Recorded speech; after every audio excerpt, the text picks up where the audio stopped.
તો સુરતમાં બે બાળકી સાથે છેડતી કરનાર નરાધમ ઝડપાયો અને 8 અને 5 વર્ષની બાળકીઓને ચોકલેટ આપવાના બહાને અડપલા કર્યા છે।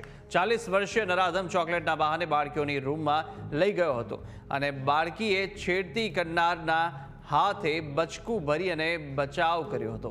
સમગ્ર ઘટનાની જાણ થતાં બાળકીના માતા પિતાએ ફરિયાદ નોંધાવી હતી। પોલીસે આરોપી વિજય રાઠોડની ધરપકડ કરી કાયદેસરની કાર્યવાહી હાથ ધરી છે। પોલીસ સ્ટેશનમાં એક ગઈકાલે છેડતીનો અને પોક્સોની કલમ સાથેનો ગુનો નોંધવામાં આવેલો છે।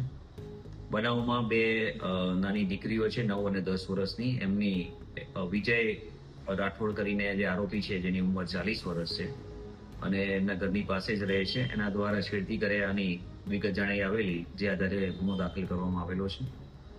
આરોપી છે હાલમાં કોઈ પ્રવૃત્તિ કરતો નહોતો, પહેલા ઘરકામ ને મજૂરીનું કામ કરતો હતો।